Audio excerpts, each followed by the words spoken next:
Dylan Cease and Luis Gil are struggling. Let's discuss on Fantasy Baseball today in 5.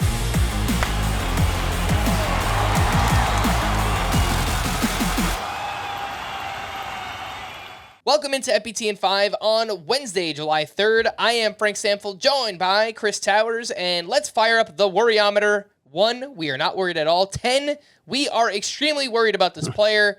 First up is Dylan Cease. He got crushed at the Rangers, 3 2/3 innings, 6 runs, 2 homers allowed, and over his last 10 starts, a 6.15 ERA and a 1.46 WHIP. Chris, where you at? Dylan Cease on the worryometer. All right, we're starting it off on the lower end. I would say like a 2 or 3 with Dylan Cease. I can't say a 0 or a 1 for Dylan Cease because we did see him struggle mightily for pretty much all of last season. So I can't just entirely write that off. But the difference is the way Dylan Cease is struggling right now is primarily with the quality of the contact he's giving up. Today it was a bunch of doubles, a couple of home runs.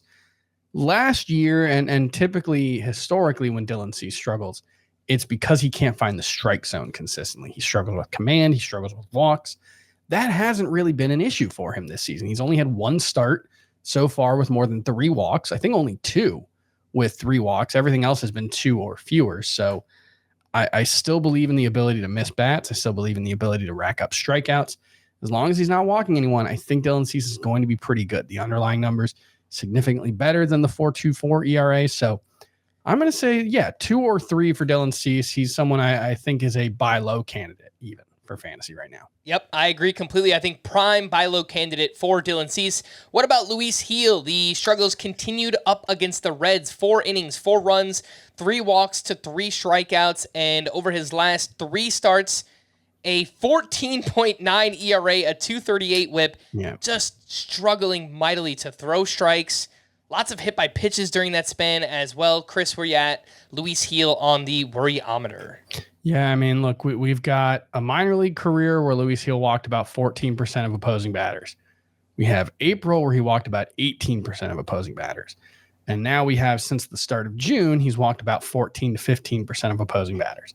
And then you had that magical May where he only walked 8.5% of opposing batters and had an ERA below 1 and all this stuff. And it looked like the Yankees had this, potential rookie of the year candidate, potential Cy Young candidate at one point. Now it's like, do they even need him in the rotation moving forward? And I only ask that because while I do think Luis Gil will be better than his last few starts, certainly, they've talked about needing to limit his innings. He's already thrown more innings than either 2023 or 2022.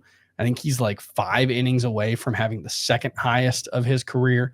Career high is only like 130 total between the majors and the minors. So there are a lot of reasons to look at Luis Gil and assume that the Yankees are going to pull back on him, whether that means what we saw with Yuri Perez and the Marlins last year, where they sent him down to the minors or put him on the IL and just have him skip, 3, 4, 5 turns in the rotation, or do they move him to the bullpen?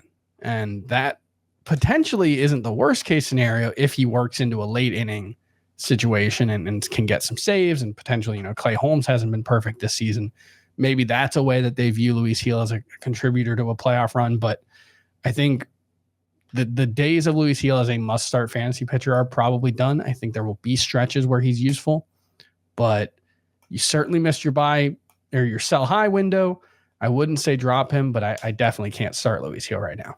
Yeah, I would not drop Luis Gil either. It wouldn't surprise me if he gets back on track at some point. Mm-hmm. I agree with your point on the bullpen. The Yankees have liked having a multi-inning reliever. That was Michael King for most of last year. It wouldn't surprise me if they used Luis Gil in that way in the second half of the season. And to answer the question, it's like an 8. Okay. Let's wrap up with some news and notes, and big news from the Twins. Royce Lewis was removed Tuesday due to left groin tightness, and we got this tweet from Dan Hayes after the game. Royce Lewis said he's not optimistic, but this needs to be taken with a grain of salt. He's not feeling that way because he's worried about this being a devastating long-term injury. Instead, this is concern about if the Twins will place him on the injured list. So, bad news for Royce Lewis. Injuries continue to mount up for him. We're being robbed of watching an awesome player on our fantasy teams. So it's bad news for him, but it could be potentially good news for someone like Jose Miranda, maybe one of their top prospects, Brooks Lee. Yeah, Jose Miranda has already been playing pretty regularly. He's been a real big bounce back candidate this season. He's someone, if he's available in one of your leagues and you lost Royce Lewis, worth a look. I don't think he's a superstar. Brooks Lee has had sort of an up and down career in the minors. I don't think he's been great this season, but still viewed as a pretty solid prospect, viewed as someone who was probably major league ready coming into the season and can play short, second, third base. So, there's some versatility there. We'll see if Royce Lewis goes on the IL. They haven't called Brooks Lee up yet, but maybe that happens if Royce Lewis does have to miss some time. My read of that quote, though, was kind of a I can't believe this is happening again. And I can't, this is me quoting Royce Lewis in his head, I guess.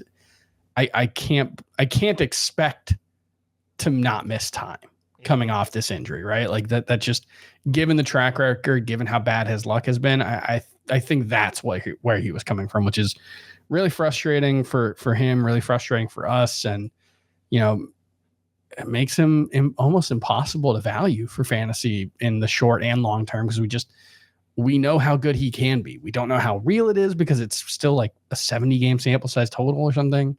And we don't know if we can trust him to stay healthy. So it's bad news all around, even if it's, ends up not being a worst case scenario. I do have to push back a little bit just because Brooks Lee in 20 games at AAA has been amazing. He's been 329 with 7 homers and a 1029 OPS. So love to see that. Yeah. I appreciate the correction. If Royce Lewis does have to go on the IL, I would bet that we do see Brooks Lee in the majors with the Minnesota Twins. So, yeah. For more extensive fantasy baseball coverage, listen to the Fantasy Baseball Today podcast on Spotify, Apple Podcasts, the Odyssey app, or anywhere else podcasts are found. Thanks for listening to Fantasy Baseball Today in 5, and we will be back again tomorrow. Bye-bye.